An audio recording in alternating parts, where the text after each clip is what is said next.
Before I continue to call Mr. Tom Forrester, the president of CRB, that is going to introduce our next speaker, I'd like to recognize Antonio Medina, that is here, formerly from PRICO, because he was one of the persons that made Aerospace happen. Thank you, Antonio. We know that you're not there on a day-to-day basis at PRICO anymore, but we know that your heart is with us. Thank you, Tom.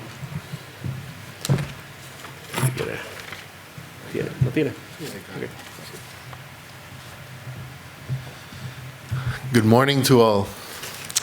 I'd like to first acknowledge the contribution that local companies that have chosen Puerto Rico are already making, and I want to reinforce what Arnaldo has said, that I see that Puerto Rico is a win-win location for the future, and I want to be part of that. So I'm going to I'm pleased to present our first world-class speaker, Daniel Moskovitz, to address our audience on startups, angel investing, mergers, and acquisitions. Daniel Moskovitz has over 30 years of experience designing solutions and executive strategies to foster the success of businesses and organizations. He thrives on helping startups and nonprofit compete in a global economy. To succeed, Daniel has used new creative problem-solving techniques, breaking away from the norm. Life accomplishments include started his first of 10 companies at the age of 15, bought his first home at the age of 19 with the proceeds from his business, advised more than 200 business, developed new business strategy, and he holds a commercial pilot license for the past 25 years. We are pleased to call Daniel Moskovitz.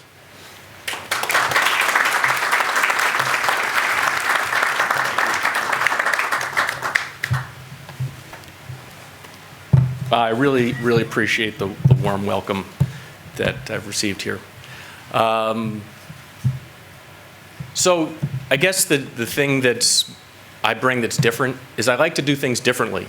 I don't come from a standard background with an MBA. I'm all about looking at things in a new way. I learned a lot as a kid, I guess, because I've suffered from things like dyslexia. So I wasn't a good student. I didn't know why I wasn't a good student at the time. But what I did find was I had my own specialties, the things that maybe my problems created that were better at me. You know, people talk about how someone that might be blind has excellent sense of hearing. But I found that that's not as clear-cut with every problem. So when Arnaldo and I were speaking recently, you know, I was thinking about that with Puerto Rico, that Puerto Rico's having its problems, but what is that building strength and opportunities? And that's what, so far, I didn't know everybody's speech before this. I started to hear people talk about here as well as what little I knew historically. So I was trying to figure out what I could speak to the group about to help people understand what I've learned to help startups be more successful. And that's where I thought of this title from coming from other speeches that were much more direct about specifically how to get financing, specifically how to deal with legal limitations or government organizations or standards and practices that I could talk for hours about. But this is what I thought of was, let's just not lie to ourselves about what the problems are. Let's look at those as opportunities. Let's look into it further about what we really have, and is it really that good sometimes? So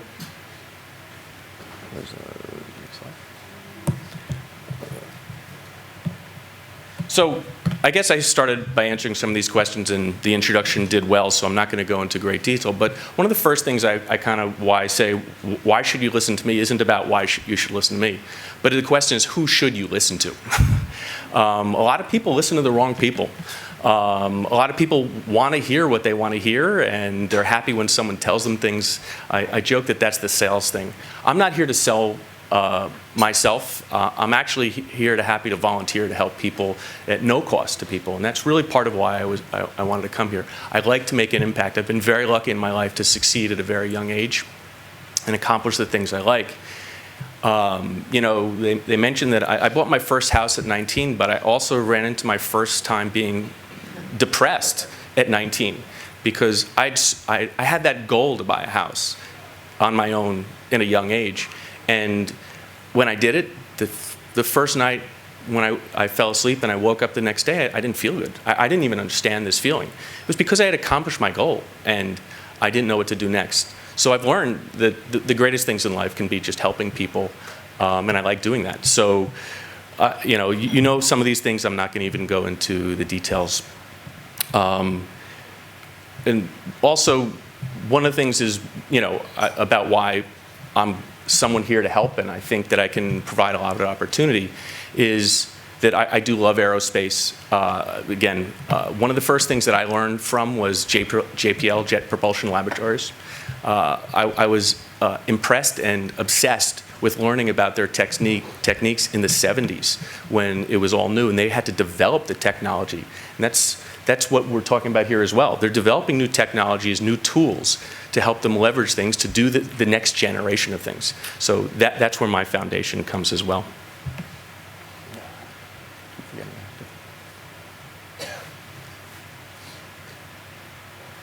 Sorry. So some of the places that I've worked, so you really believe that I've done this, and again, this isn't supposed to be about myself, is I was involved with Arizona Iced Tea, a very well-known company, I hope, when they were in bankruptcy. That's a place I've started a lot. I've started with companies that have failed or are failing, and they completely turned around their world because they were being sued, and they couldn't even afford to litigate against it. I'm happy to tell people the whole long and drawn-out story, but the very simple story about a company like that, and it's, again, an example of taking the problems and making them into benefits, was they were selling beer in New York City. These are New York City people, they're not Arizona people. And they had a beer called Crazy Horse Beer. And Crazy Horse family sued them. And this is a very common thing with small business and startups. You're getting sued by someone larger and you just can't even afford to litigate, so you almost go out of business. And that's where they were. And they attempted to continue to fight for quite some time. But the long story is they finally did actually win, but now they have almost no money. And what are they going to do? So they said, I want to get away from alcohol. I want to get away from Crazy Horse. And they said, you know, let's do something different. And again, doing something different in the same world where other people are succeeding, this is what we're talking about today. And what they did differently, obviously, was iced tea. But they were a small organization. They didn't build plants and manufacturers and stuff. They looked at things differently, said, well, I can partner with people to do things. Again, another thing that I think would be great here in Puerto Rico is partnering with people. And that's what they did. And where did Arizona Iced Tea name come from? Well, they had all this material that was Southwestern, that was Crazy Horse. And you'd think, well, what do? You throw that in a dumpster, you put it off to the side. They said, no, let's just keep going with the Southwestern and name a new company, Arizona Iced Tea. So a bunch of Brooklyn, New Yorkers started Arizona, that company name, and they do over $1 billion in sales today. My role was, I wasn't the one that came up with that idea. I wish I could take credit for it, but my role was helping them leverage their limitations, look at their limitations, and try to find creative ways of doing things differently. That included leveraging auto technology. And that's a lot of my background, because technology is a tool, and it's an amazing tool for being able to do more with less. Again, something else that Puerto Rico has a lot of and should be focusing on leveraging. The other organizations, these slides came from a longer presentation. I'm not going to go into their stories, but similar types of things where organizations were competing against the giants, and I think that's something that's going on here. So I think the first thing that I wanted to mention about mistakes that people make and the concept of lying to yourself is that you have to listen more and ask more questions before you speak. And this is just, I guess, a strange recommendation also, that if someone's approaching you and they're making recommendations before they're asking you questions, run. I mean, that should really be your big warning. And I'm pointing that out because a lot of people know that there's the concept of an elevator speech, and how quickly can I get someone interested in what I'm doing? Well, I found asking questions in your elevator speech, you can probably get them to talk longer than the elevator ride. And because people feel more engaged, there's a large social aspect to succeeding as a small company and differentiating yourself. And one of them will be to ask more questions than the next guy. Because many of these organizations that you might be competing with are telling people how it's done. Oh, I know everything about this industry. You should be doing it this way. You say, well, how do you really know what's right for me? It helps us compete, and it is a differentiator.